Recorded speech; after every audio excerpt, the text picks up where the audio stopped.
Assalamualaikum warahmatullahi wabarakatuh. Ku baca dengan makna episode ke-17 hari ini bersama saya Neno for the Future dan juga Ustadz Salman Al-Farisi dengan Ruhama Al-Fajar channel. Jangan lupa subscribe. Itu dulu pertama karena kita masih membangun sebuah kinerja bersama. Benar. Ya, Ruhama Al-Fajar terutama mengasuh 80. Neno for the Future. Ya, Neno for the future of the kids, the future of the children. Yes. Ya, anak-anak ya. Betul. Jadi kita populerkan Kubaca dengan makna ini adalah dengan tujuan insya Allah Allah berkahi. Insya Allah. Udah hampir datang kan berkah-berkah itu kan? Amin. Ya Allah, ya Rabb. Ya. Baik, insya Allah. Ya, insya Allah. Amin ya Allah. Baik, Ustadz Al-Farisi selalu punya punch ya. Nah, kita tinggal tunggu nih punchnya yang sekali ini apa? Karena surahnya benar-benar sebuah surah yang akrab banget. Al-Asr. Terkenal banget. Iya. Ini banyak makna di kalangan para. Iya, tapi jangan mana-mana yang biasa gitu kata orang gitu. Aku tantang dirimu. Ada hal yang memang kita tawarkan untuk sama-sama kita pelajari ya. Ya, kita baca dulu ya. A'udzubillahi minasyaitonirrajim. Bismillahirrahmanirrahim. Wal 'asri innal insana lafi khusr illa alladzina amanu wa 'amilus salihati wa tawasaw bil haqqi wa tawasaw bis sabr. Sadaqallahul azim. Oh, ini selain surah yang keren, luar biasa, langganan kita semua, termasuk Inna A'tainakal Kautsar, ya kan, dalam salat kita. Tetapi enaknya Allah, lagi-lagi saya bilang gitu. Kenapa? Karena saya salut betul dengan Allah SWT kita ini ya. Dia bikin ayat pendek yang menjadi langganan kita karena kita memang terburu-buru sholatnya. Tapi ayat pendek yang kita jadikan alasan untuk terburu-burunya sholat itu tidak pendek maknanya. Pendek ayatnya tapi maknanya panjang, panjang. Ya kan?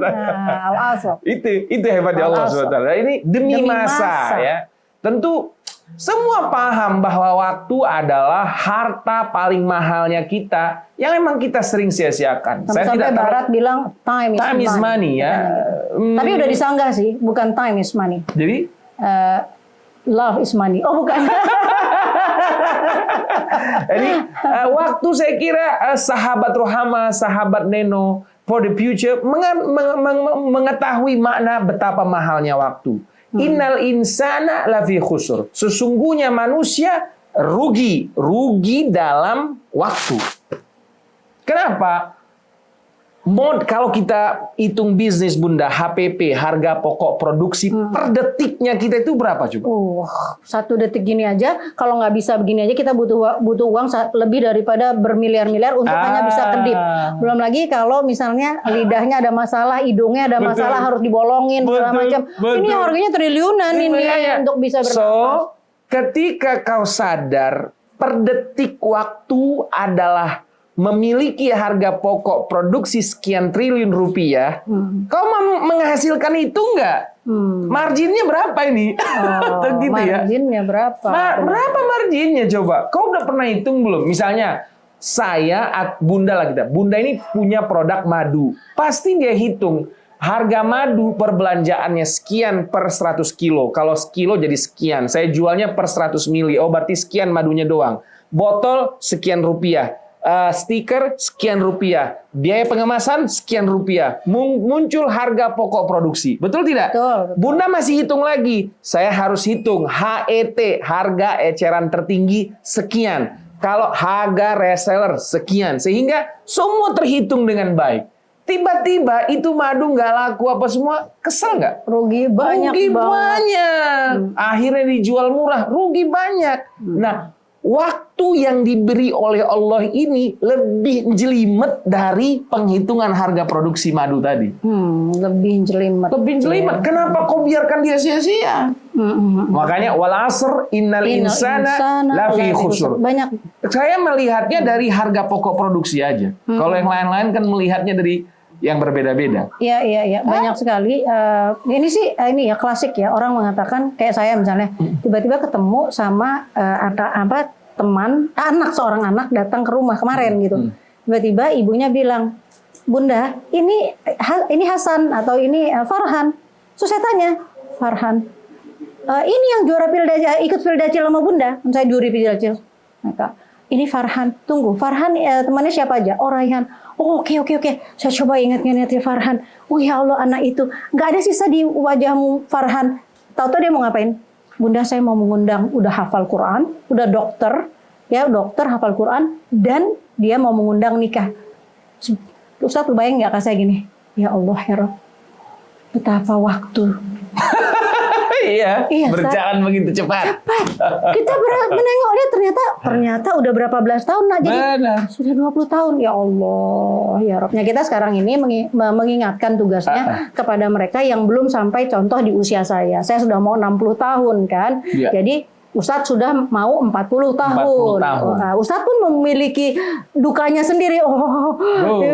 Ya Allah, aku udah 40 tahun. Padahal kemarin harusnya baru 20 tahun. Iya. Gitu kan, Ustadz? Iya, betul. Nah, jadi tadi surat itu mengingatkan kita supaya menghargai waktu. Menghargai waktu. Kalau saya sering berpikir begitu, ya Allah, padahal untuk berdiri sedetik saya perlu biaya sekian seharusnya. Yang saya hasilkan nggak ada apa-apa. Tapi jangan kau nilai dengan rupiah ya. Karena ayat sesudahnya illal ladzina amanu. Kalau kau hitung harga pokok produksi tadi pakai triliunan, gimana kau bayarnya? Nggak bisa. Tapi Allah bilang, kau cukup beriman saja kepadaku. Terbayarkan itu semua. Ilal ladzina amanu, kecuali wa amilus shalihat. Para ulama atau guru-guru pada umumnya beriman dan beramal saleh. Begitulah penerjemahan pada umumnya. Tapi karena Rohama ini sudut pandang entrepreneurnya sangat menonjol, maka saya tidak menerjemahkan kecuali orang beriman dan beramal saleh. Karena bagi saya penerjemahan, tentu sekali lagi saya sangat menghargai perbedaan. Jangan nanti kita bertengkar gara-gara penerjemahan ya. Orang beriman dan beramal saleh itu terjemahan yang mubazir. Ya orang beriman ya pasti beramal soleh. Catat tuh ya Mas Misbah, beriman dan beramal soleh itu mubazir. Terjemahan yang mubazir. Harusnya apa? Terjemahan yang mubazir. Amilus salihat, terjemahkan ke bahasa Indonesia. Berarti illal ladzina amanu, kecuali orang beriman, wa amilu, dan dia beraktivitas saleh baik. Aktivitasnya baik, bekerja dengan baik, kalau lebih saya pertajam. Jadi kalau ada orang beriman, sholat, puasa, zakat, haji, tapi tidak bekerja dengan baik, rugi. Dia termasuk orang-orang yang dibilang rugi. Kenapa? Karena nggak balance jadinya. Dunianya, akhiratnya menang karena dia malas-malesan, miskin. Tentu ini versi pembelajaran saya ini ya. Dan saya menghargai. Kalau nanti saya salah nggak, saya orang yang terbuka sekali itu disalahkan ya, nggak apa-apa. Tapi tolong coba pikirkan, kita pikir baik-baik. Kalau kita terjemahkan dia illal ladzina amanu, orang beriman, amilus shalihat, dan terlalu diterjemahkan amilus shalihat itu salat, puasa, zakat. Salat, puasa, zakat, haji bagian dari iman. Ya, bagian dari iman. Kenapa kita haji? Karena kita beriman. Kalau gitu amal shalihatnya apa? Harus dia bekerja dengan baik. Kerja dengan baik apa? Pergilah dia ke sawah, macul, panen, dapat makanan halal. Pergilah dia beternak, dia ternak dengan bagus, dapat dia rezeki yang halal. Pergilah dia buka warung sembako, dijual sesuai dengan amanah, dapatlah dia rezeki yang halal. Pergi dia mengambil gambar kameramen. Kameramen. Dia memoto ustadz supaya lebih good looking. Dia membuat angle isi kajian yang positif, mengedit. Ini semua kan halal. Inilah ketika hasil kerja yang bagus ini dikawinkan dengan beriman, terwujudlah doa kita, Rabbana atina fid dunya hasanah dengan amil saleh, dan fil akhirati hasanah dengan iman kita. Jadi, tapi sekali lagi terjemahan yang lama tetap kita amalkan, silakan gak apa-apa. Saya hanya menawarkan betapa, karena gini, kalau dia beriman dan beramal saleh, diterjemahkan lagi amal solehnya, sholat, puasa, zakat. Jadi double zakat, gitu loh. Maksudnya ada overlap, dan dia tidak dapat apa-apa di dan dunia. Dia nggak dapat sesuatu yang sebetulnya real dia kerjakan. Karena setiap orang itu dia mulia, man sa'a biwalidayhi wa huwa fi sabilillah. Ya kan, man sa'a li iyalihi wa huwa fi sabilillah. Ya, jadi semuanya kalau kau bekerja maka engkau akan mendapat derajat fi sabilillah. Jadi ada cerita yang unik tentang ini, Bunda. Ada seorang sahabat sedikit dengan intonasi ngeledek sama sahabat lain yang menghabiskan waktunya sesudah subuh ke kebun mengumpulkan kayu bakar, pulang dia zuhur sesudah sholat di kebunnya, dijualnya kayu bakar ini keliling, pulang dia keliling, sholat dia di rumahnya. Apa kata si sahabatnya yang sholat 5 waktu di masjid? Andai dia gunakan untuk sabilillah, tenaganya itu, niscaya dia akan lebih baik. Nabi tegur, jangan kau ngomong gitu. Kalau dia melakukan itu, seperti yang hadis tadi, sambungan hadis tadi, sebab urudul hadis. Kalau dia melakukan itu demi anak-anaknya makan yang halal, fahuwa fisabilillah. Kalau dia melakukan itu karena orang tuanya yang tak ada yang menanggung jawabnya, fisabilillah. Kalau dia melakukan itu untuk menanggung jawab tetangga dan keluarganya, fisabilillah. Wah, gitu. Jadi maksud saya, jadi ornamen tentang keberuntungan itu dunia dan akhirat. Jangan dunia saja, jangan akhirat saja. Karena tadi udah diperingatkan kita. Dan itu kemenangan dari agama Islam adalah tidak memisahkan antara dunia dengan akhirat. Kita dua-duanya. Gitu. Makanya kalau saya terjemahkan begitu, jadi ayat atau surah ini pelengkap tadi ara'aital ladzi yukadzibu biddin, pelengkap wailul likulli humazatil lumazah. Karena di surah itu kita diajak nih, harta itu bikin sengsara, harta itu bla bla bla bla bla bla. Celaka kalau kau timbun harta celaka. Tapi kalau kau bekerja dengan baik mendapatkan harta itu, dan harta itu aktivitasnya pun kau bikin baik. Berapapun ya pendapatannya, karena kan dalam saat-saat sekarang susah sekali orang-orang cari uang sekarang susah, invest susah. Benar. Orang susah. Kalau saya sih memang ya udah, walaupun emang susah, tapi saya nggak mau masukin ke kepala saya kata susah.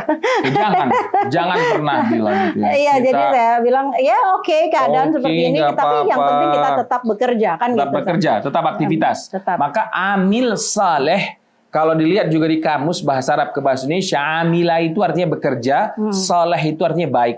Jadi bekerja dengan baik. Dengan baik. Oke, bekerja dengan baik. Jadi orang yang beriman dan bekerja dengan baik, ini tidak merugi. Dia tidak rugi. Tapi harus ada yang ketiga. Wa tawasau bil haq wa tawasau bis sabr. Kenapa Bunda perlu tawasau ini? Dalam iman kita punya titik-titik boring, ya, futur kalau dalam Mas ya. Dalam bekerja juga, ya kayak kita bilang tadi, kita salah sebut, kita salah apa, karena kita memang sudah bekerja. Mungkin tadinya kita ngapain, tiba-tiba kita harus syuting. Ada titik jenuhnya. Di titik jenuh itu kita perlu saling nasihat, saling mengingatkan, saling bersapa, saling memotivasi.